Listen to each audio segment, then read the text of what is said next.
The August sun beat down on the Arizona territory with such merciless intensity that the very air seemed to shimmer and dance above the dusty trail. And it was there, in that unforgiving stretch of desert between Tucson and the silver mining town of Tombstone, that Clara Whitmore felt her knees buckle beneath her calico dress as darkness crept into the edges of her vision. She had been walking since dawn, having left the stage-coach station in a fury after discovering that the driver had sold her ticket to a wealthy merchant willing to pay triple the fare. The year was 1881, and the Arizona territory was still wild and lawless enough that a woman traveling alone took her life into her own hands with every step. Clara had thought herself capable of making the 15-mile journey on foot, carrying only a small carpet bag with her most precious belongings and a near-empty canteen that had run dry 2 hours past. She had been wrong. The ground rushed up to meet her face, but Clara never felt the impact. Consciousness slipped away like water through her fingers, and the last thing she registered was the terrible, oppressive heat pressing down on her like a physical weight. When Garrett Hayes came around the bend on his roan mare, he almost missed her entirely. The woman's brown dress blended so completely with the rust-colored earth that only the pale glimpse of her hand, flung out as if reaching for help, caught his attention. He pulled the reins sharply, bringing his horse to an abrupt halt, and was off the saddle before the dust had settled around them. Garrett was 26 years old, though the harsh desert sun and 3 years of cattle driving had weathered his face enough to make him look older. He had strong features, a square jaw that he kept clean-shaven despite the fashion for mustaches, and dark brown eyes that could read the land like other men read books. Right now, those eyes took in the situation with practiced efficiency. The woman was young, probably no more than 22 or 23, with auburn hair that had come loose from its pins and spread across the dirt like spilled copper. Her lips were cracked and dry, her breathing shallow and rapid. Heat exhaustion, possibly worse. He had seen it claim the lives of seasoned cowboys who thought they could outlast the desert. A woman dressed in layers of fabric as propriety demanded would have stood even less of a chance. He did not hesitate. Garrett bent down and gathered her into his arms, carpetbag and all, and was struck by how light she felt, as if the heat had burned away everything except the essential core of her. His mare sidestepped nervously as he approached, and he made a low sound in his throat that calmed her. "Easy, Juniper. We have got company today." The shade he sought was another quarter-mile down the trail, where a cluster of weathered rock formations created a small canyon with high walls that blocked the worst of the sun's assault. Garrett had camped there before, knew there was even a tiny spring that seeped from the rocks if you knew where to look. He urged Juniper into a steady trot, careful not to jostle the unconscious woman too much, though he knew speed mattered more than comfort right now. The relief as they entered the shade was immediate and profound. The temperature dropped by at least 15 degrees, though the rocks still radiated the heat they had absorbed throughout the long day. Garrett dismounted carefully, keeping the woman cradled against his chest, and carried her to the smoothest section of ground he could find. He laid her down gently, then immediately set to work. First, water. He grabbed his own canteen, which was still half full, and dribbled a small amount onto his bandana. He pressed the damp cloth to her forehead, her temples, the back of her neck. Then he carefully lifted her head and brought the canteen to her lips, letting just a few drops slide into her mouth. "Come on now," he murmured, though he knew she could not hear him. "You need to swallow for me." Her throat worked reflexively, and relief flooded through him. That was a good sign. He gave her a bit more, patient and careful, knowing that too much too fast could make her sick. While he worked, he studied her face properly for the first time. She was beautiful, though he felt guilty for noticing it at such a moment. Her features were delicate but not weak, with high cheekbones and a determined chin. There were calluses on her hands when he checked her pulse, the kind that came from real work, not the soft hands of a pampered city woman. Her dress was well made but practical, not fashionable. Everything about her suggested someone who had been making her own way in the world, which made her presence alone on that murderous trail make more sense, if not less foolhardy. As the minutes passed, Garrett continued his ministrations. He wetted the bandana again and again, wiping down her face, her neck, her wrists where the pulse beat too fast beneath the skin. He unlaced the high collar of her dress just enough to let air reach her throat, being careful to maintain her modesty even though there was no one around for miles to see. His mother had raised him right, even if she had been gone 10 years now. The sun continued its relentless journey across the sky. Garrett checked it periodically, noting the angle, calculating how many hours of daylight remained. 3, maybe 4 at most. He knew he should be moving on. He had been heading to Tombstone himself, had business there with a cattle buyer that could not wait. But the woman had not yet regained consciousness, and leaving her here alone would be tantamount to murder. The desert at night held its own dangers: coyotes, rattlesnakes, and worse. Outlaws and renegades who would think nothing of doing terrible things to a helpless woman. The decision was not really a decision at all. He would stay. Garrett moved his camp supplies from Juniper's back and set about making the woman more comfortable. He spread his bedroll beneath her, lifting her carefully to slide it under her body so she was no longer lying directly on the hard ground. He fashioned a pillow from his saddlebag. Then he saw to Juniper. Leading her to the small spring, he remembered and letting her drink her fill before hobbling her where she could reach the scrubby grass that grew in the shade. By the time he finished these tasks, the sun had noticeably shifted, and the shadows in their little canyon had grown longer. Garrett returned to the woman's side and checked her pulse again, stronger now, more regular. Her breathing had deepened. He allowed himself a small measure of hope. He gave her more water, and this time her lips moved against the canteen, seeking it. Another good sign. "That is right," he said softly. "You drink what you need. You gave yourself a real scare out there." As if in response to his voice, her eyelids fluttered. Garrett found himself holding his breath as he watched her struggle toward consciousness. It took several long minutes, her face scrunching in confusion, her head turning slightly from side to side. Then, finally, her eyes opened. They were green. Not the pale green of new leaves, but the deep, rich green of the pines that grew in the mountains far to the north. They stared up at him without comprehension at first, unfocused and dazed. "You are safe," Garrett said quickly, knowing the panic that would come when she realized she was alone with a strange man. "You collapsed on the trail, heat exhaustion. I brought you to shade."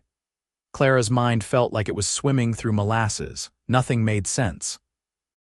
She remembered walking, remembered the heat, remembered feeling like her head was going to split open. Then nothing. And now there was a man's face above her, angular and sun-bronzed, with concerned dark eyes that watched her carefully. She tried to sit up, and the world spun violently. Strong hands caught her shoulders, steadying her. "Easy now. You need to move slow. You have been through an ordeal." His voice was deep and calm, with the slow drawl of someone who had spent his life in the Southwest.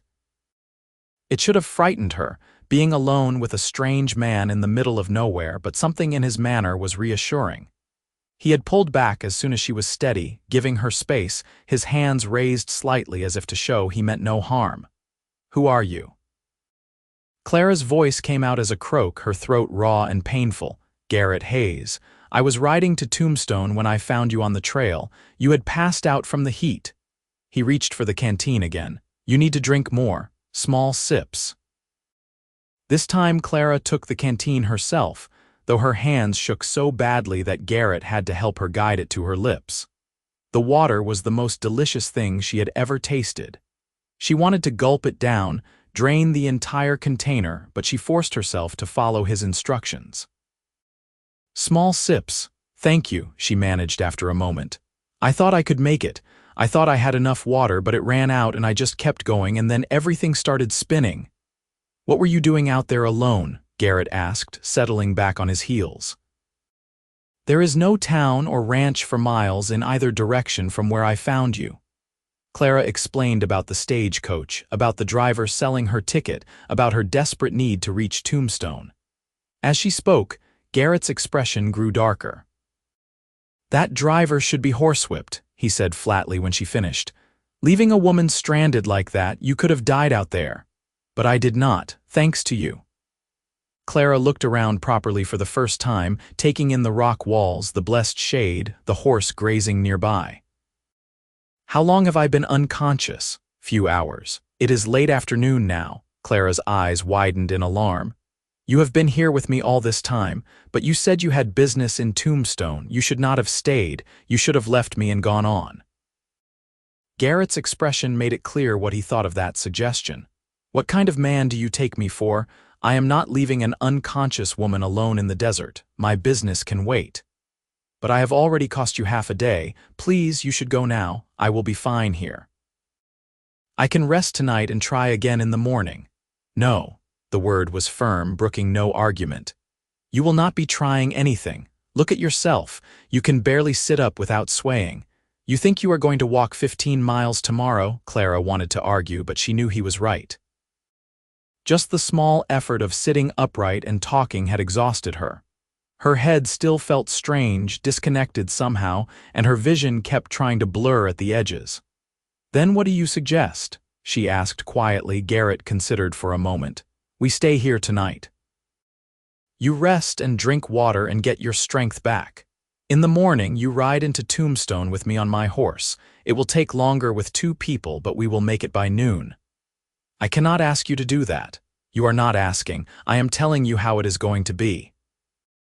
Garrett stood up and walked to his saddlebags, pulling out a package wrapped in brown paper. "You need to eat something too. When did you last have food?" Clara tried to remember. "Yesterday morning, I think." Garrett shook his head but did not comment. He unwrapped the package to reveal strips of dried beef and some hard biscuits. Not much, but better than nothing. He brought them to Clara along with the canteen. "Eat slowly," he instructed. "Your stomach is not going to be happy with you as it is." They sat in silence for a while, Clara nibbling at the tough jerky while Garrett moved around their camp, tending to small tasks. He gathered deadwood from where it had collected in crevices of the rock, preparing for a fire once the sun went down. He checked on Juniper again. He refilled both canteens at the small spring. Clara watched him work, grateful beyond words for his presence. She was not naive.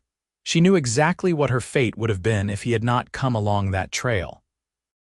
The desert would have claimed her, and no one would have even known where to look for her body. "Why are you going to Tombstone?" she asked, partly to break the silence and partly because she was genuinely curious about this man who had saved her life. Garrett glanced over his shoulder. "Got a herd of cattle coming up from the south. Need to meet with a buyer, arrange for transport to California. The silver mines have made Tombstone boom and booming towns need beef. You are a cattle rancher, driver, whatever pays. I have got a small spread about 30 miles north of here. Nothing fancy, but it is mine, built it up from nothing over the past 3 years. There was pride in his voice, the kind that came from genuine accomplishment. "That is impressive," Clara said and meant it. She knew how hard it was to build something from nothing in this territory. "What made you choose Arizona?" Garrett was quiet for a moment, and Clara thought perhaps she had overstepped, asked something too personal. But then he spoke. "My parents had a farm in Missouri. Worked it their whole lives, barely scraped by. When they died, fever took them both in the same winter. The bank claimed the land for debts. I decided then that I was done with farming, done with the crowded East, headed west and never looked back. I am sorry about your parents." He shrugged, but she could see the old pain in his eyes. "It was a long time ago. What about you? What is waiting for you in Tombstone that was worth risking your life for?" It was Clara's turn to be silent. She took another small sip of water, organizing her thoughts. "A job," she said finally. "A woman named Sarah Pritchard runs a boarding house there. She wrote to me in Tucson, said she needed help running the place, managing the books, cooking for the boarders. It is not glamorous, but it is honest work, and she is offering room and board plus wages. You come far to reach Tucson. Boston. I came west 6 months ago after my father died. He was a clerk, spent his whole life working for a shipping company. When he passed, I found out he had been supporting not just me but my uncle's gambling debts. There was nothing left. The landlord took everything we owned to cover back rent. She smiled bitterly. I thought Arizona might offer a fresh start. I found work in Tucson in a dress shop, but the owner's son got ideas about me.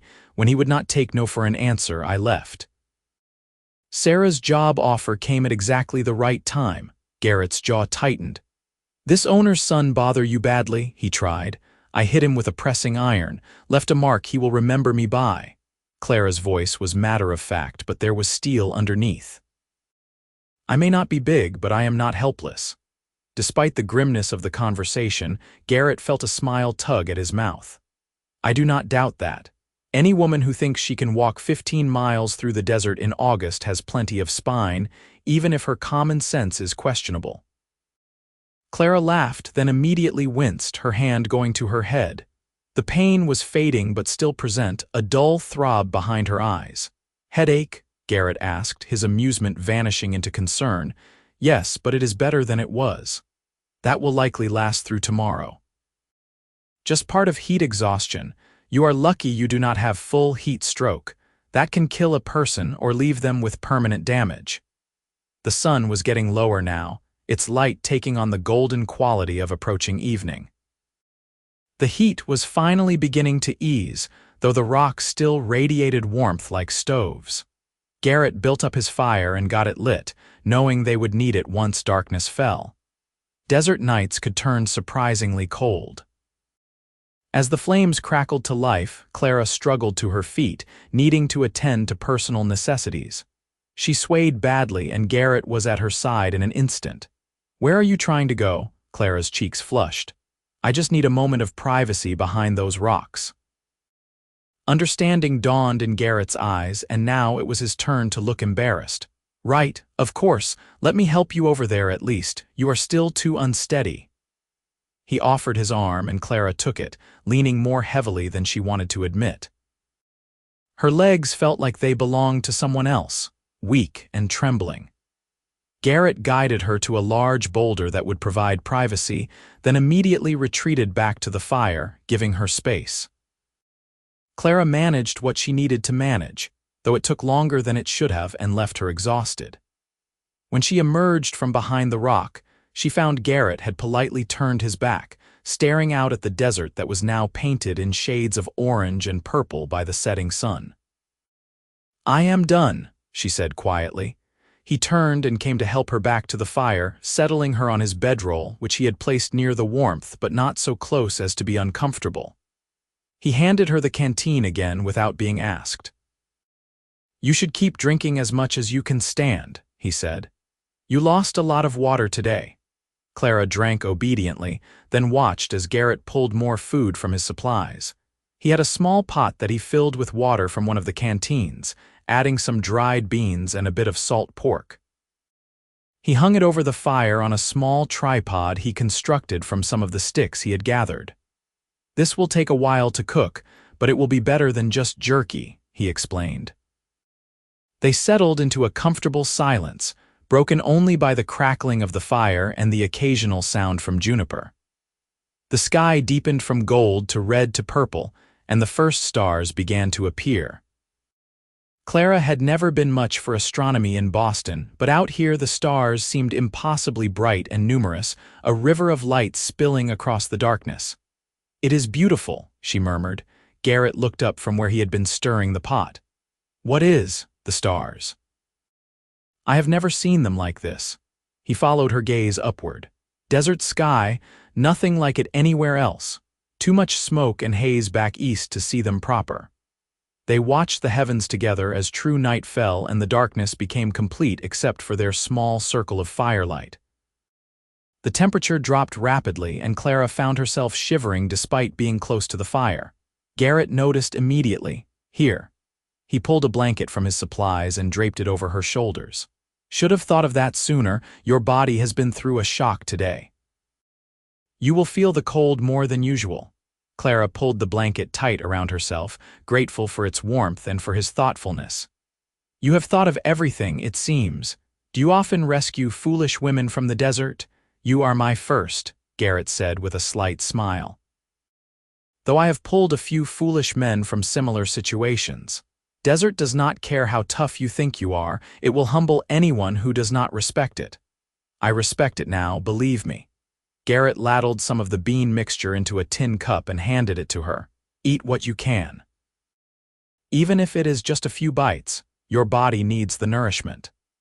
The beans were simple but filling, and Clara found she was hungrier than she had realized. She ate slowly, following Garrett's earlier advice, and felt strength beginning to seep back into her limbs. Not much, but enough to give her hope that she would indeed be able to ride into Tombstone tomorrow. As they ate, they talked. Clara found herself telling Garrett about Boston, about her father and their small apartment near the docks, about the smell of the sea and the sound of the ship's bells. She told him about the decision to come west, about the long train journey and how different everything had been from what she imagined. Garrett listened more than he spoke, but when he did talk, Clara learned about his life on the ranch, about the challenges of building something lasting in this harsh land. He told her about Juniper, who he had raised from a foal, and about the cattle he hoped would make his fortune. He spoke of dust storms and droughts, of coyotes and cattle rustlers, of the constant struggle to keep ahead of debt and disaster. It sounds like a hard life, Clara said. It is, but it is mine. That matters more than I can say. Garrett poked at the fire with a stick, sending sparks spiraling upward. Every fence post I plant, every calf born on my land, it is all mine. Nobody can take it from me the way the bank took my parents' farm. Clara heard the determination in his voice and understood it. She felt the same way about making her own path, about never being dependent on anyone else's whims or charity. They were more alike than their different backgrounds might suggest. I think I understand, she said softly. That is what I am trying to build too. Not land or cattle, but a life that belongs to me. Garrett looked at her across the fire, and something in his expression made Clara's breath catch. It was not improper or forward, but there was an intensity there, a recognition.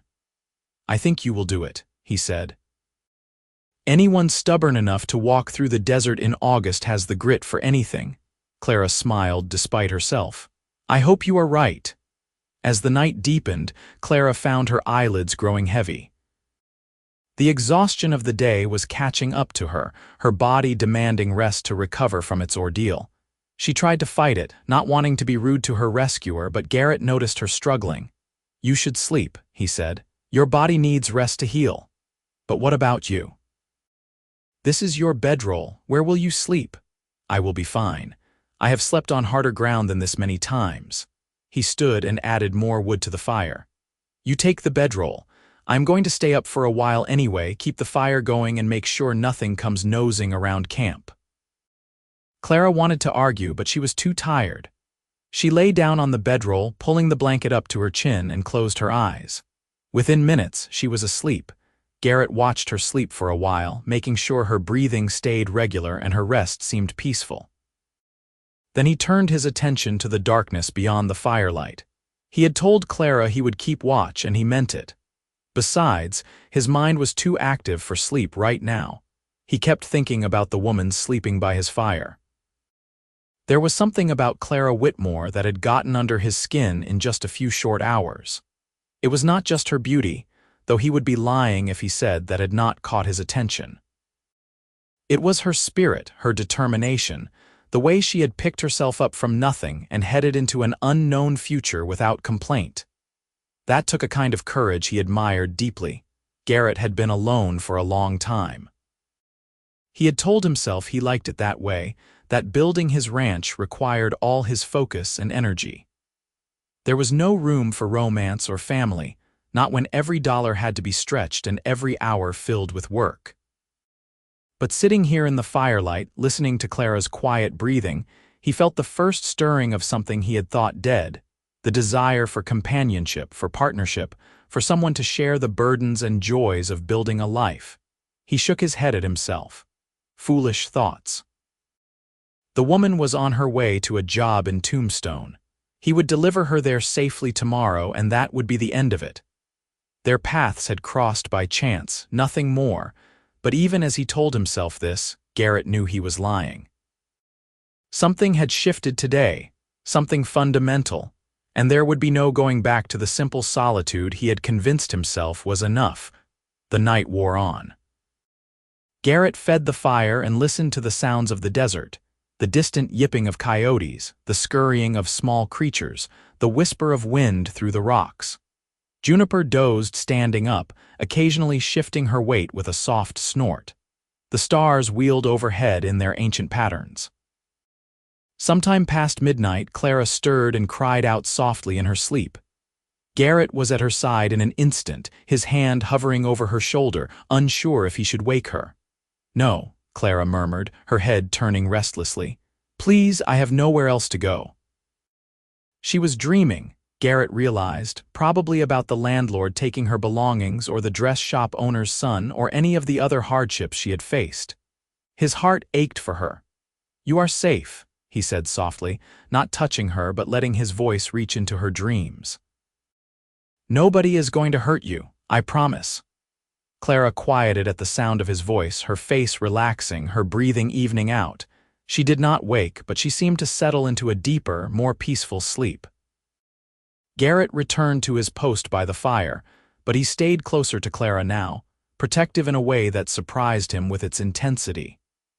He barely knew this woman, yet the thought of anything happening to her made his chest tight with something fierce and primal.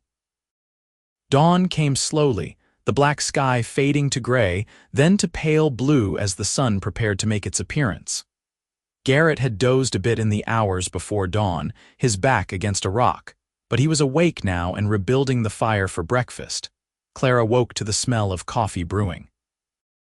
For a moment she was disoriented, confused by the rock walls and the open sky above her. Then memory returned, the trail, the heat, the cowboy who had saved her life. She sat up slowly, relieved to find that, while her head still ached dully, the awful spinning sensation from yesterday was gone. Her body felt weak and sore but functional. She would be able to ride today. "Good morning," Garrett said, noticing she was awake. "How do you feel?" "Better. Still tired, but better." Clara stretched carefully, working out the stiffness in her muscles. "Is that coffee I smell?" "It is." "Probably tastes like mud, but it will wake you up." He poured some into a tin cup and brought it to her, along with more of the dried beef and biscuits. "Eat and drink. We will head out once the sun is full up. I want to give you as much rest as possible before we ride." They ate breakfast in the cool morning air, and Clara found herself studying Garrett in the growing light. He looked tired, with shadows under his eyes that suggested he had not slept much if at all. She felt a pang of guilt. "You stayed up all night watching over me, did you not?" Garrett shrugged. "I dozed some. I am used to short sleep. Ranch work starts before dawn most days." "Still, you should not have had to do that. I have been nothing but trouble to you." "No." Garrett's voice was firm. "You have been the most interesting thing to happen to me in months." "Beats talking to cattle." That surprised a laugh out of Clara. "I suppose that is faint praise, but I will take it." They shared a smile, and Clara felt something warm unfurl in her chest. She told herself it was just gratitude, nothing more. This man had saved her life. Of course she felt warmly toward him. But there was something in the way he looked at her, something in the way her heart sped up when their eyes met, that suggested it might be more complicated than simple gratitude. After breakfast, Garrett packed up the camp with efficient movements born of long practice. He saddled Juniper and helped Clara to her feet. She stood on her own this time, steadier than yesterday though still weaker than she would have liked. "You are going to ride in front of me," Garrett explained. "That way I can keep you steady if you feel faint.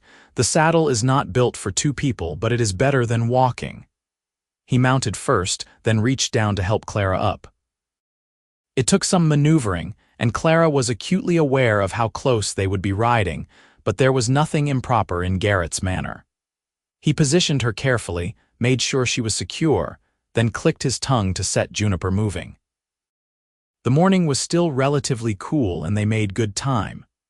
Clara leaned back slightly against Garrett's chest, unable to help it given their position, and felt his arm come around her waist to steady her. It should have felt uncomfortable or inappropriate, but instead it felt safe, protected.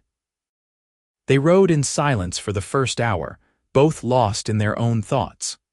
The landscape rolled past, endless desert punctuated by strange rock formations and hardy plants that somehow survived on almost no water. Mountains rose in the distance, purple shadows against the bright sky. "Tell me about your ranch," Clara said eventually, wanting to hear his voice, wanting to know more about him. Garrett seemed happy to talk. He described his land, 500 acres of desert and scrub grass, with a creek that ran year-round if you could believe such luck. He had built his house with his own hands, just 3 rooms but solid, with a good roof that did not leak. He had a small barn, corrals, and big dreams of expanding. "I have got about 200 head of cattle right now," he said. "If this deal in Tombstone goes through, if I can get them to California at a good price, I will have enough money to buy breeding stock, improve my herd. Maybe hire some help so I am not doing everything myself." "It sounds wonderful," Clara said, and meant it. She could hear the passion in his voice, could feel the pride he took in what he had built. "It is hard," Garrett admitted. "There are days I wonder if I am crazy trying to make a go of it out here. But then I walk out in the morning and see the sun coming up over my land, my cattle grazing, my house standing strong, and I know it is worth it." Clara was quiet for a moment, then said, "I envy you that, having something that is yours that you built yourself. You will have it too. You are building it right now with every step forward you take." They talked more as they rode, sharing stories and dreams, finding common ground in unexpected places. Garrett told her about learning to rope from an old vaquero who had taken pity on a green Eastern boy who did not know which end of a cow bit. Clara told him about teaching herself to do accounts by practicing with her father's shipping company books, how she had a head for numbers that had served her well. The sun climbed higher, and the heat began to build, but it was nothing like the murderous intensity of yesterday. Garrett made sure they stopped regularly to rest and drink water, and he kept a careful eye on Clara for any signs that she was faltering. But she seemed to be recovering well, getting stronger with each hour that passed. It was mid-morning when Tombstone appeared on the horizon. What had started as a rough mining camp just 2 years earlier had exploded into a proper town, with buildings sprawling in every direction and the sounds of industry echoing across the desert. Silver had been discovered in the hills, and fortune seekers had flooded in from all over the country. "There it is," Garrett said. "Tombstone, the town too tough to die, or so they say." Clara stared at the collection of buildings, feeling a mix of anticipation and nervousness. This would be her new home, the place where she would make her fresh start. It looked rough and wild, nothing like Boston's orderly streets, but that was what she wanted. A place where the past did not matter, where she could be whoever she chose to be. They rode into town slowly, drawing some curious looks from the people on the streets. Tombstone was a place where strangers arrived every day, but a cowboy riding double with a young woman still warranted attention. "Where is this boarding house?" Garrett asked. Clara directed him based on the directions Sarah Pritchard had sent in her letter. They found it on a side street, a 2-story building that looked well-maintained despite the dust that covered everything in this town. A sign out front read, "Pritchard's Boarding House, clean rooms, good food." Garrett dismounted first, then helped Clara down. Her legs were stiff from the long ride and she stumbled slightly. His hands steadied her, and for a moment they stood very close, looking at each other. "Thank you," Clara said softly, "for everything. You saved my life. I am just glad I came along that trail when I did." Garrett's voice was equally soft, and his hands lingered on her arms for a moment longer than necessary before he released her. They were interrupted by the door to the boarding house opening and a woman stepping out. She was in her 40s, with graying hair pulled back in a practical bun and sharp eyes that took in the scene before her. "Clara Whitmore?" she asked. "Yes, ma'am, Mrs. Pritchard. Call me Sarah. You are late. I expected you yesterday." Clara explained briefly what had happened, leaving out some of the more frightening details. Sarah's expression softened as she listened. "Lord have mercy. You are lucky this young man found you." She turned to Garrett. "I owe you thanks, Mr. Hayes, Garrett Hayes." "And no thanks necessary, ma'am. Anyone would have done the same. Not in my experience, but I appreciate the modesty." Sarah looked between them, and something knowing flickered in her expression. "Will you be staying in town, Mr. Hayes? I have rooms available if you need one." "I have business with a cattle buyer, but yes, I will likely stay the night before heading back to my ranch." Garrett hesitated, then added, "A room would be welcome, thank you." "Good. Come inside, both of you. Clara, you look like you need a proper meal and some rest, Mr. Hayes. I will show you to a room where you can clean up." They followed Sarah into the boarding house. The interior was simple but clean, with a comfortable sitting room and a dining area where several tables were set for meals. Stairs led up to the second floor where the rooms must be. Sarah showed Garrett to a room first, small but tidy, with a bed, washstand, and chair. "Lunch is at noon, dinner at 6, she told him. "There is water in the pitcher if you want to wash up." Then she led Clara to a different room, this one clearly meant to be her living quarters rather than just a rental. It was slightly larger, with a bed, a small desk, and a wardrobe. "This will be yours," Sarah said. "You will take your meals with me in the kitchen, help with the cooking and cleaning, and manage the books. I will pay you $3 a week plus room and board." "Fair, more than fair," Clara said gratefully. "Good, now rest for a bit. You have been through an ordeal. We can talk about your duties later." Left alone, Clara sank onto the bed and felt tears prick her eyes. She had made it. Against all odds, despite her foolishness on the trail, she had reached Tombstone and her new life, and it was all thanks to Garrett Hayes. She thought about him in his room down the hall and felt a strange pang in her chest. He would complete his business tomorrow and ride back to his ranch. She would stay here and work for Sarah. Their paths would diverge as suddenly as they had crossed. The thought bothered her more than it should have. Downstairs, Garrett was thinking much the same thing. He washed the trail dust from his face and hands, then sat on the bed and stared at nothing.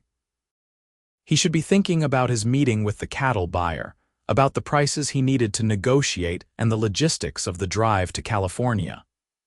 Instead, all he could think about was Clara's green eyes and the way she had felt in his arms when he carried her to shade. He barely knew her. One night in the desert did not mean anything. She had a job and a new life starting here. He had a ranch 30 miles away that demanded every bit of his time and energy. There was no sensible reason for the ache in his chest at the thought of riding away tomorrow and never seeing her again. But sense had nothing to do with what he was feeling. At noon, Garrett went downstairs to find lunch being served. Sarah presided over the dining room where several boarders had gathered, miners mostly, with the rough look and loud voices of men who spent their days underground searching for silver. Clara was there too, helping Sarah serve food, and Garrett watched the way she moved, efficient and graceful despite her lingering tiredness. Their eyes met across the room and Clara smiled. It was a small thing, just a curve of her lips and a warmth in her expression, but it hit Garrett like a physical blow. He was in trouble, deep trouble. He sat at one of the tables and ate the roast chicken and potatoes that Clara placed in front of him, barely tasting it. After the meal, he forced himself to leave the boarding house and attend to his business. The cattle buyer was a gruff man named Morrison who drove a hard bargain, but eventually they came to terms that Garrett could live with. The herd would arrive in 3 days, and Morrison would take delivery and arrange transport to California. Garrett would clear almost $300 after expenses, enough to buy the breeding stock he wanted and have a cushion for the winter. It should have made him elated. Instead, he felt hollow. He spent the afternoon wandering Tombstone, seeing the sights such as they were.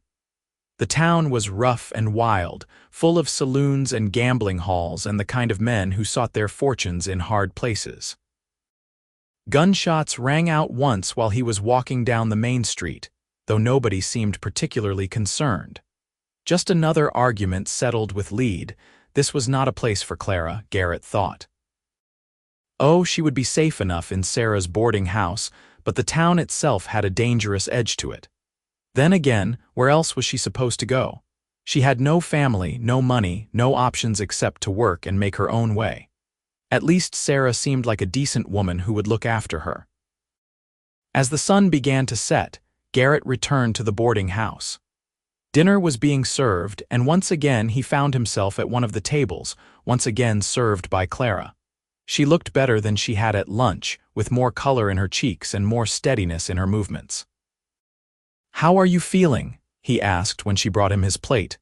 "Much improved. Sarah made me rest this afternoon, even though I wanted to start working. She is very kind. I am glad."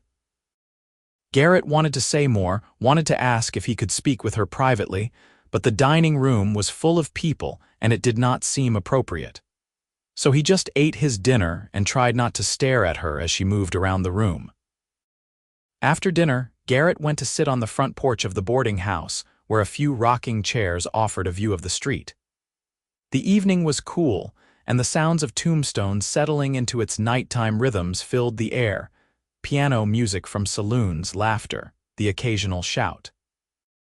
He had been sitting there for perhaps 20 minutes when Clara emerged from the house and hesitated on the threshold. "May I join you?" she asked. "Please." Garrett gestured to the chair next to him. Clara sat down, and for a few moments they rocked in comfortable silence. Then she spoke. "You are leaving tomorrow?" "Yes. I need to get back to the ranch, make sure everything is ready for when the herd arrives." "Of course." Clara's voice was neutral, but something in it made Garrett look at her more closely. She was staring out at the street, her expression unreadable. "Clara," he began, then stopped, unsure what he wanted to say. She turned to look at him, and in the fading light her eyes were luminous. "Yes," Garrett took a breath. He was not good at this, at talking about feelings. He was a man of action, more comfortable with horses and cattle than with words, but if he did not speak now, he would lose his chance forever. "I know we have only known each other a day," he said slowly. "I know I have no right to ask anything of you. But I cannot stop thinking about how it felt when I found you on that trail when I thought you might die.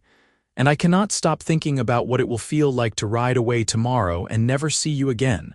Clara's breath caught. "Garrett, let me finish," he said gently. "I have a ranch. It is not much, but it is mine and I am building something there. It is a hard life, lonely sometimes, but it is a good life and I think it could be better with the right person to share it." He paused, gathering his courage. "I am not asking you to marry me.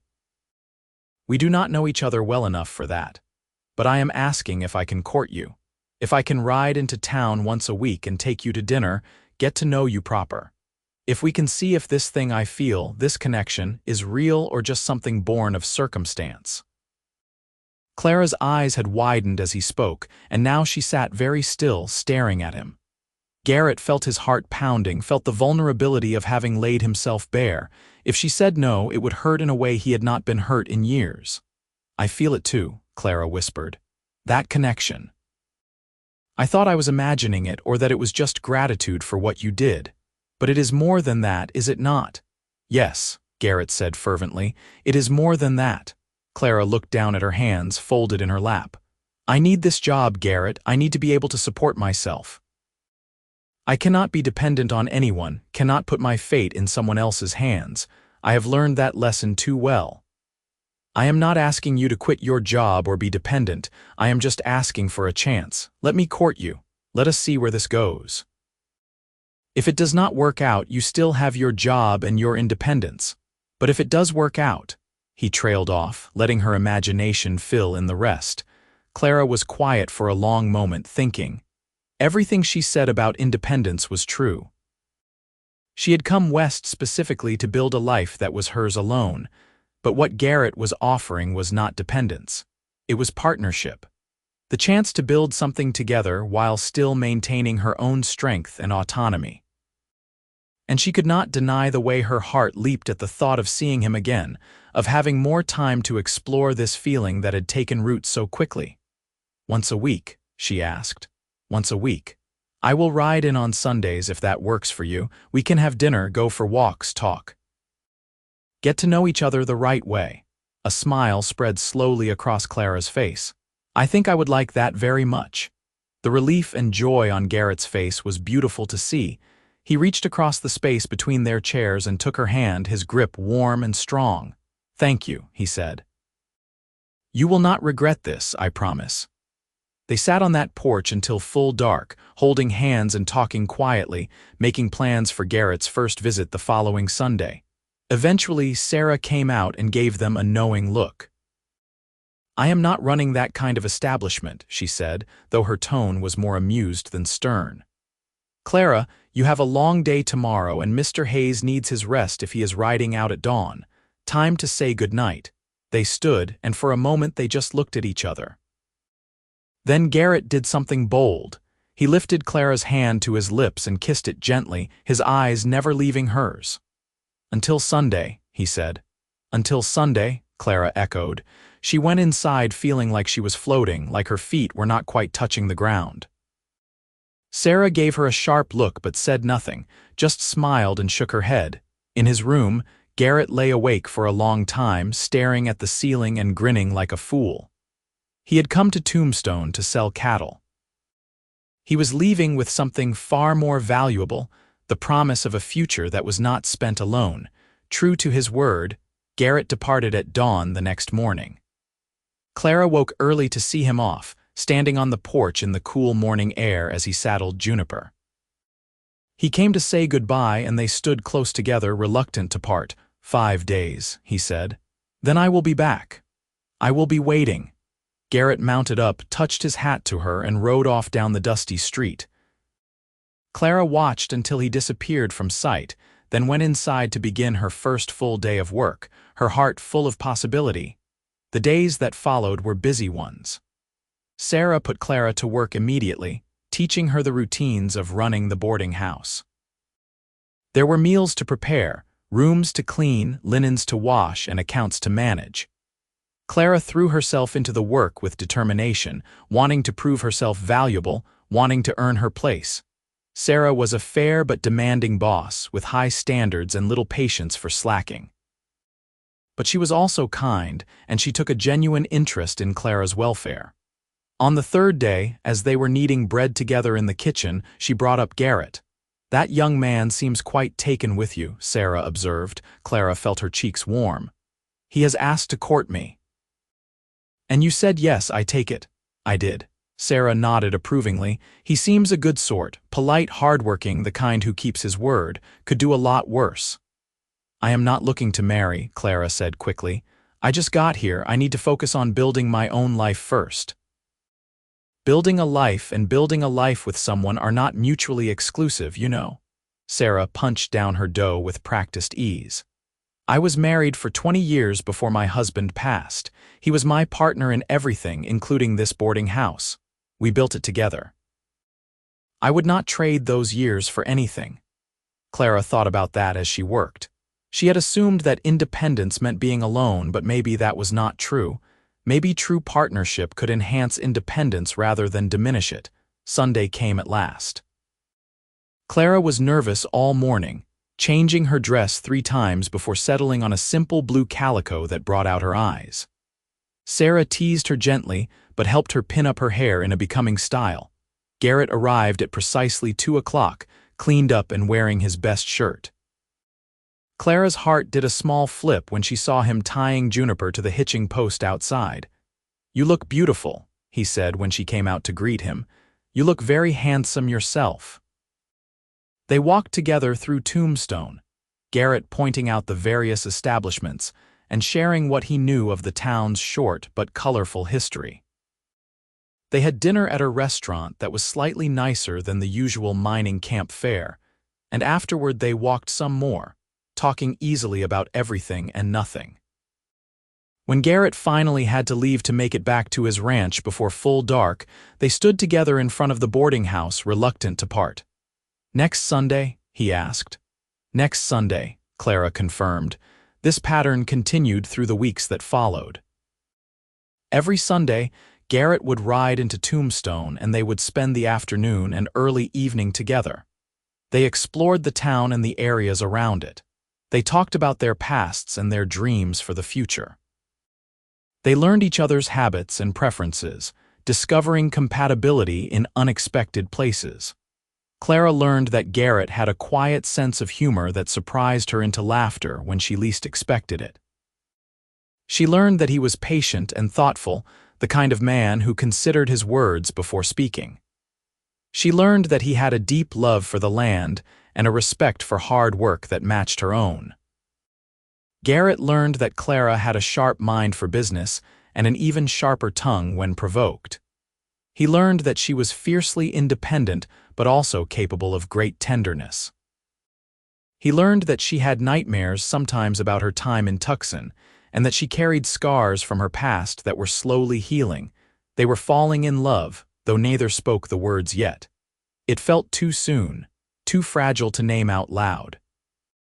But it was there in the way Garrett's eyes followed Clara whenever she was near, in the way Clara's face lit up when she saw him riding into town, in the gentle touches and shy smiles they exchanged. Sarah watched their courtship with approval, and the other boarders grew accustomed to seeing Garrett at the Sunday dinner table. Even the rough miners treated Clara with more respect once they realized she was being courted by the tall cowboy who looked like he could handle himself in a fight if needed. 2 months passed this way. The summer heat began to ease into the cooler temperatures of autumn. Garrett's cattle sale had gone through successfully, and he had used the money to buy breeding stock and make improvements to his ranch. He spoke of these things with pride, and Clara loved watching his face light up when he talked about his plans.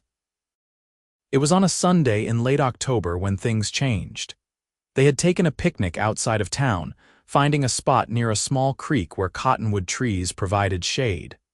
The leaves were turning gold, and the air had a crispness that promised winter ahead. They were sitting close together, having finished their meal, when Garrett turned to Clara with a serious expression. "I need to ask you something," he said. Clara's heart began to beat faster. "All right. These past 2 months have been the happiest of my life," Garrett began. "Every Sunday, riding into town to see you, it is the thing I look forward to all week, and every Sunday when I have to leave, it gets harder." He took her hand. "Clara, I love you. I have loved you since that night in the desert, I think, though I was too foolish to know it right away. And I do not want to court you from a distance anymore." Clara's eyes filled with tears, but they were happy tears. "I love you too," she whispered. "I have been so afraid to say it, afraid it was too soon or that you did not feel the same way. I feel the same way, more than the same way." Garrett squeezed her hand. "So I am asking you now properly. Clara Whitmore, will you marry me? Will you come to my ranch and help me build something lasting? Will you be my partner in all things?" Clara looked at this man who had saved her life in more ways than one. She thought about the ranch he had described so lovingly, about the life they could build together. She thought about partnership and independence and how the two did not have to be opposites. "Yes," she said, her voice strong and sure. "Yes, I will marry you." Garrett let out a whoop of joy and pulled her into his arms, kissing her soundly. Clara kissed him back, feeling like her heart might burst from happiness. When they finally pulled apart, both laughing and breathless, they began making plans immediately. They would marry as soon as possible, within the month if they could arrange it. Clara would give Sarah notice and help her find a replacement. Garrett would prepare the ranch house for a wife. They would start their life together before winter set in. Sarah was delighted when they told her the news that evening. "I knew it would come to this," she said, hugging Clara tightly. "I am happy for you both, but I will miss you terribly." "I will visit," Clara promised. "Once we are settled, I will come to town regularly." "You will not be rid of me so easily." The next few weeks passed in a whirlwind of activity. Sarah helped Clara sew a proper wedding dress, a beautiful creation in cream-colored silk that had been sitting in Sarah's trunk for years waiting for the right occasion. Garrett came to town twice during that time to meet with the minister and make arrangements at the small church. They were married on a crisp November morning with Sarah and a few of the boarders in attendance. Clara wore her new dress and carried a bouquet of the last wildflowers of the season. Garrett wore his best suit, which he had to have specially ordered from the general store, and looked so handsome that Clara's breath caught when she saw him standing at the altar. The ceremony was simple but heartfelt. When the minister pronounced them husband and wife, Garrett kissed Clara with such tenderness that Sarah dabbed at her eyes with a handkerchief. After a small celebration at the boarding house, Garrett and Clara set out for the ranch. Clara rode in front of Garrett on Juniper, just as she had that first day, but this time she wore a gold band on her finger, and the future stretched before them bright and full of promise. The ranch, when they reached it in the late afternoon, was everything Garrett had described and more. The house was small but well-built, sitting on a rise that gave a view of the surrounding land. Corrals held his cattle and a barn stood ready for the winter ahead. It was rough and simple, but it was theirs. Garrett carried Clara over the threshold, making her laugh, and set her down gently in the main room. It was sparsely furnished, a table and chairs, a large bed in one corner, a stove for cooking and heating. But it was clean and solid, and Clara could already see how she would make it a home. That night, they consummated their marriage with tenderness and passion, learning each other in this new way, cementing the bond that had formed on a desert trail months before. Afterward, they lay tangled together in the big bed, talking quietly. "Are you happy?" Garrett asked, stroking her hair. "Happier than I ever thought possible," Clara replied honestly. "Are you?" "Beyond measure." He kissed the top of her head. "Thank you for taking a chance on me. Thank you for finding me that day, for staying with me, for giving me this." They fell asleep wrapped in each other's arms, and when Clara woke the next morning to sunlight streaming through the windows and Garrett's steady breathing beside her, she felt a peace she had never known. She was home. The months that followed were not easy, but they were good. Clara threw herself into ranch life with the same determination she had brought to everything else. She learned to cook on the wood stove, to preserve food for the winter, to manage the household accounts and stretch every dollar. She learned to help with the cattle when extra hands were needed, to ride Juniper when Garrett needed his hands free for other work. Garrett was patient with her learning curve, never criticizing when she made mistakes, always ready to teach her what she needed to know. They worked side by side from dawn to dusk, building their life together one day at a time. Winter came to the Arizona high desert, bringing cold nights and occasional snow.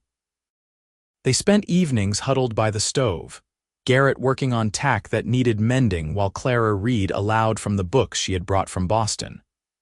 They talked about everything, their childhoods, their fears and hopes, the plans they had for expanding the ranch. Spring arrived with a burst of wildflowers and new calves. Garrett hired a young cowboy named Miguel to help with the increased work, and Clara was grateful for the extra hands. The ranch was growing, thriving under their combined efforts. It was in late spring that Clara realized she was pregnant. She had suspected for a few weeks, but wanted to be certain before telling Garrett. When she finally shared the news with him one evening after dinner, his reaction was everything she could have hoped for. He swept her into his arms, his face split by a huge grin, and spun her around until she laughingly begged him to stop. "A baby," he kept saying, wonder in his voice. "We are going to have a baby." Clara gave birth on a cold January morning in 1883, with Sarah in attendance to help with the delivery. Garrett paced outside the house, too nervous to be present but too worried to go far. When he finally heard the cry of his newborn son, he burst through the door to find Clara exhausted but radiant, holding a tiny bundle wrapped in blankets. "Meet your son," she said softly.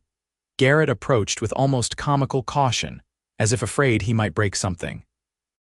But when Clara placed the baby in his arms, his expression transformed into something Clara would never forget: pure, unconditional love. They named him Samuel, after Garrett's father. Sam grew into a sturdy, curious boy with his mother's green eyes and his father's dark hair.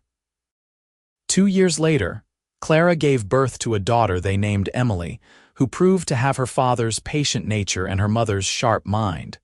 The ranch continued to prosper. Garrett's hard work and good business sense paid off, and by 1885 they had expanded to over 1,000 acres with a herd of 500 cattle. They built an addition onto the house, adding bedrooms for the children and a proper kitchen for Clara. They hired more help, including a foreman who could manage things when Garrett needed to travel. Clara never lost her head for numbers, and she took over managing all the ranch's finances, keeping meticulous books that ensured they stayed profitable even in lean years. She also maintained her friendship with Sarah, visiting Tombstone regularly and sometimes bringing the children to stay at the boarding house for a few days. Life was not without its challenges. There were years when drought threatened the cattle, years when prices fell, and money was tight. There were illnesses and injuries, close calls and hard decisions. But through it all, Clara and Garrett faced everything together, their love and partnership growing stronger with each challenge overcome. One evening, when Sam was 8 and Emily was 6, the family sat together on the porch watching the sunset paint the desert in shades of red and gold. The children were playing nearby, their laughter carrying on the evening air. Clara leaned against Garrett, his arm around her shoulders, and felt a contentment so deep it was almost painful. "Do you remember the day we met?" she asked quietly. Garrett chuckled. "How could I forget? You scared 10 years off my life lying there in the dirt like that." "I was so foolish, thinking I could walk all that way in the heat. You were brave, desperate maybe, but brave." He kissed the top of her head. "Best day of my life finding you on that trail, even better than our wedding day or the days our children were born." "Those were all best days too," Garrett said diplomatically, making Clara laugh. "But that day on the trail, that was when everything changed. That was when I found my future." Clara turned to look up at him, this man who had saved her life in more ways than one. "I love you," she said, as she had said countless times over the years, but meaning it fresh and new each time. "I love you too," Garrett replied, kissing her properly. "Always will." As the sun set and the stars began to appear in the darkening sky, Clara thought about the long journey that had brought her to this moment. From Boston to Tucson to that desperate walk across the desert. From collapsing on a dusty trail to building a life with a man she had not known existed, until he carried her to shade and stayed until dark. She thought about how close she had come to dying that day, how different everything would be if Garrett had not come along when he did. But he had come. He had saved her, and then, slowly and surely, they had saved each other.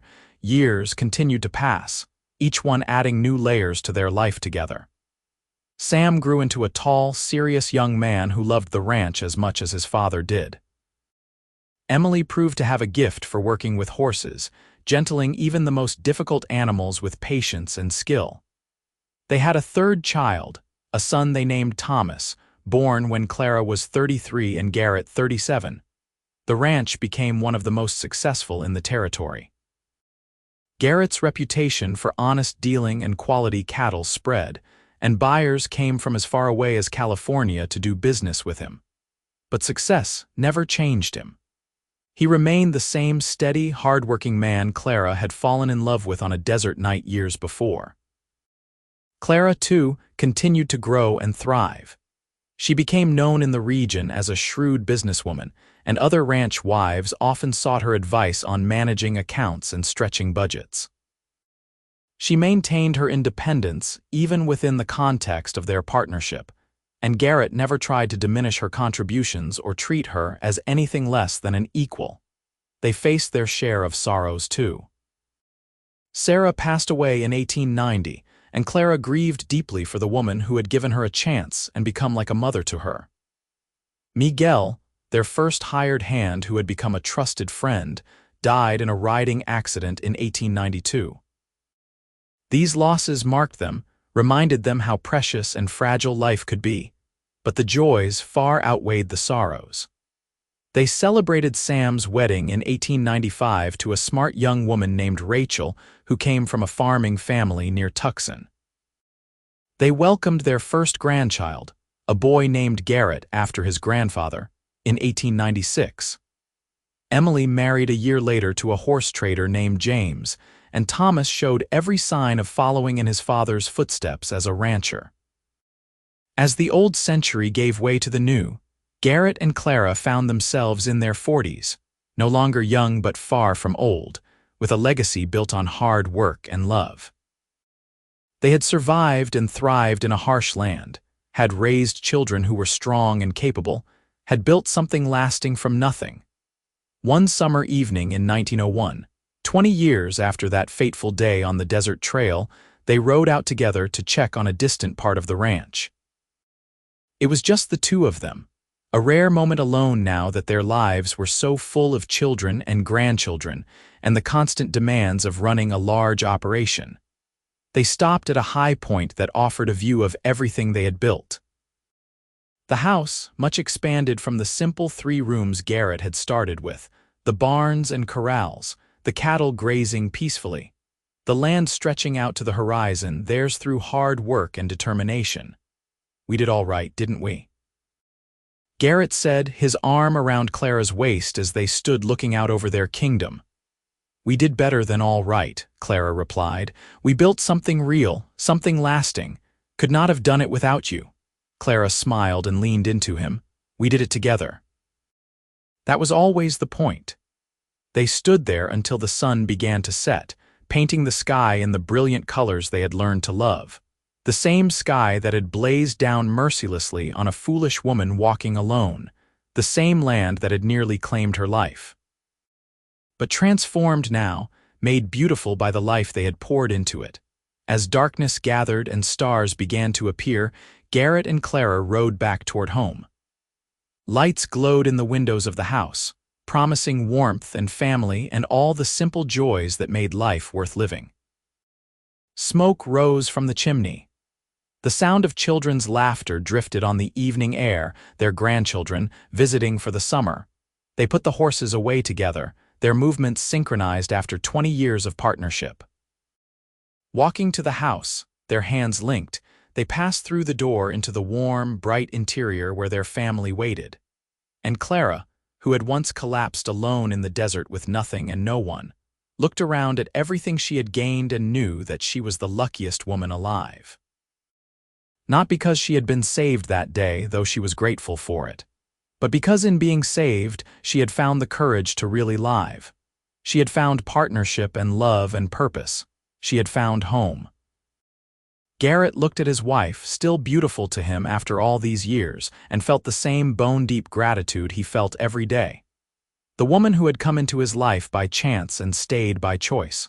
The mother of his children, his partner in building a legacy, his greatest treasure. They sat down to dinner, surrounded by family, the table laden with food from their own land, the room full of love and laughter and the kind of contentment that could only come from lives well lived. And as Garrett said grace, thanking God for blessings too numerous to count, Clara squeezed his hand under the table and smiled. This, she thought, was what it was all about. Not the grand moments, though they had had their share. But these everyday miracles, a family gathered together, a home built with love, a partnership that had weathered every storm and emerged stronger. The years continued to roll forward. Sam took over more of the day-to-day management of the ranch as Garrett's hair turned silver and his body began to slow down. Emily and James built a successful horse ranch of their own just 10 miles away.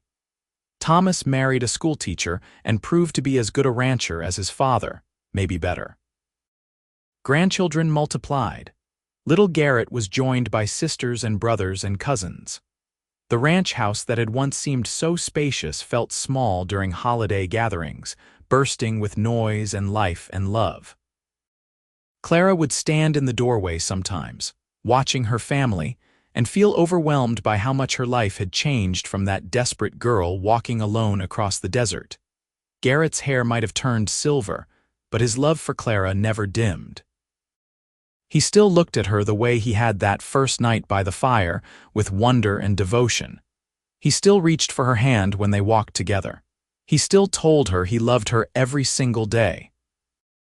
Clara's hands might have grown wrinkled, and her back might have developed an ache that never quite went away, but she remained sharp-minded and strong-spirited. She still managed the ranch's finances. She still gave advice to anyone who asked. She still sometimes rode out with Garrett to check the cattle, though not as far or as often as they once had. They grew old together, gradually and gracefully, surrounded by the evidence of a life well lived. The ranch prospered under Sam's management, carrying on the legacy his parents had built. The grandchildren grew into capable young people who knew the value of hard work and the importance of family. On their 40th wedding anniversary in 1921, their children and grandchildren threw them a huge celebration. People came from all over the territory, old friends, business associates, neighbors from dozens of miles away. There were speeches and toasts, gifts and well-wishes. But the moment Clara treasured most was late in the evening when she and Garrett slipped away from the party to stand together under the stars, just as they had so many times before. 40 years, Garrett said, shaking his head in wonder. Feels like yesterday and a lifetime all at once. Best 40 years of my life, Clara replied. Even the hard parts, especially the hard parts, those are what made us strong. They stood in comfortable silence, listening to the sounds of celebration drifting from the house. Music and laughter and voices raised in song. The sounds of love and family and joy. Do you have any regrets?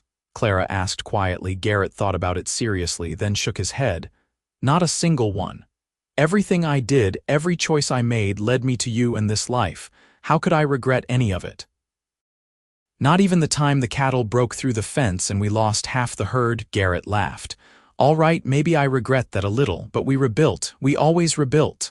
We did. Clara leaned her head on his shoulder. Together. Always together, Garrett agreed. As they walked back toward the house and their waiting family, Clara thought about that young woman who had collapsed on a desert trail so many years ago. She had been desperate and alone, convinced that her life had nowhere left to go. She could never have imagined this future, this home, this family, this love that had sustained her through 4 decades.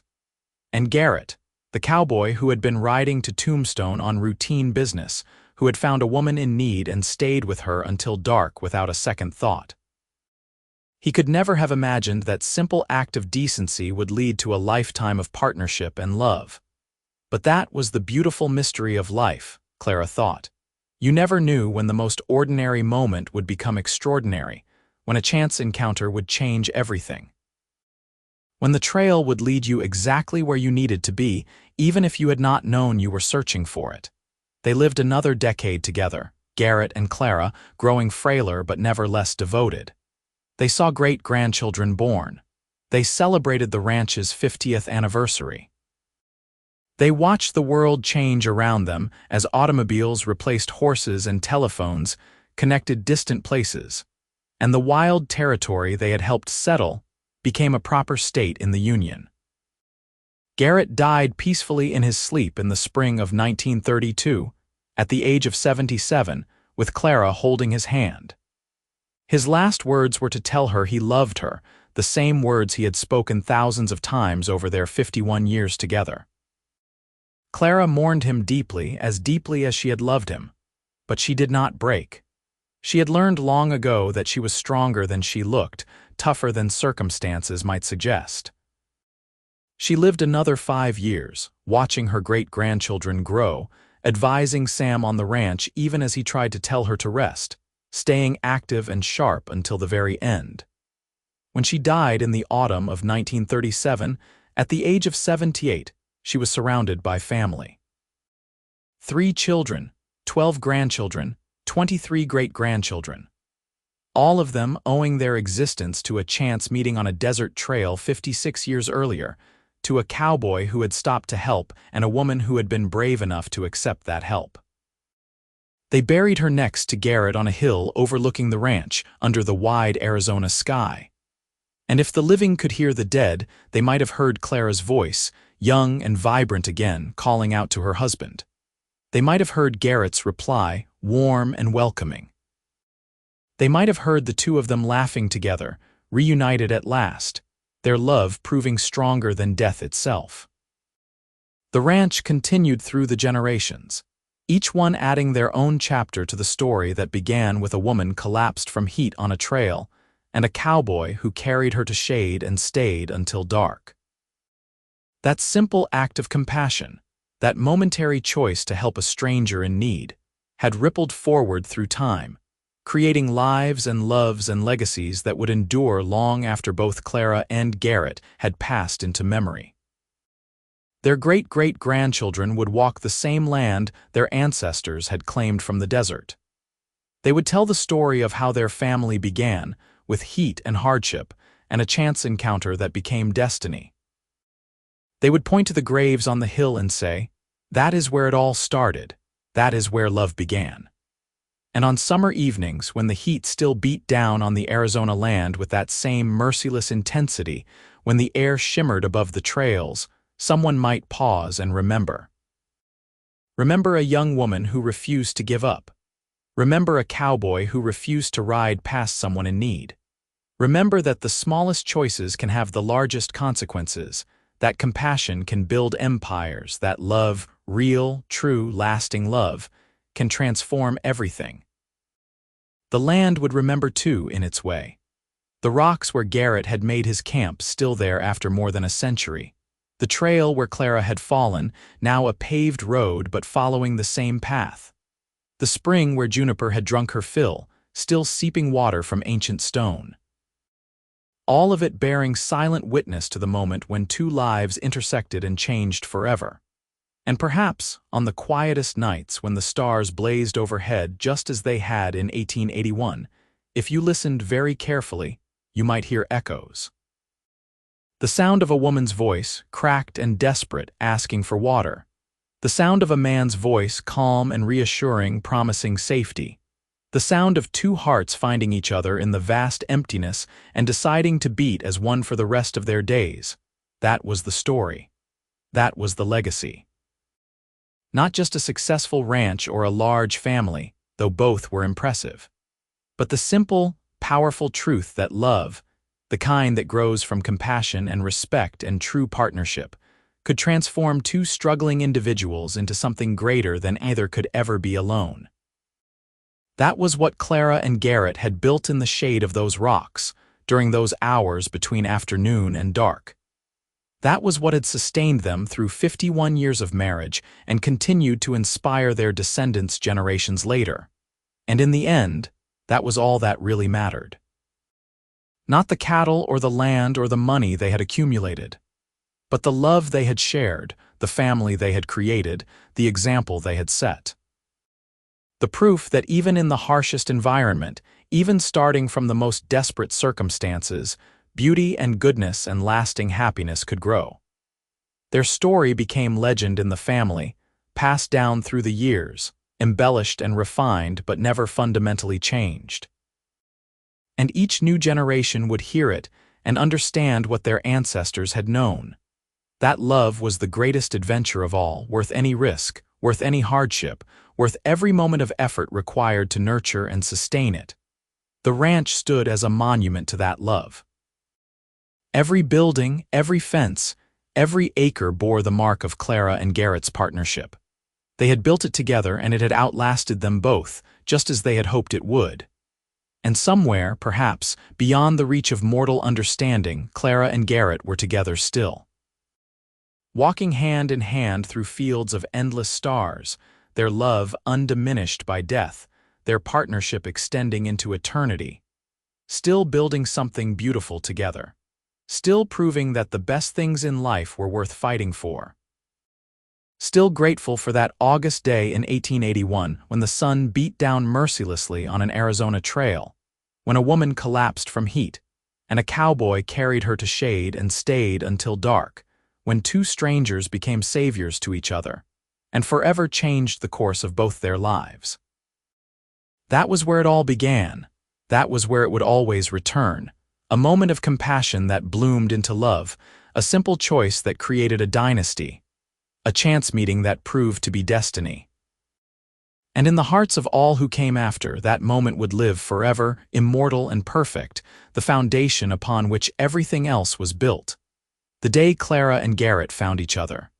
The day their story truly began, the end.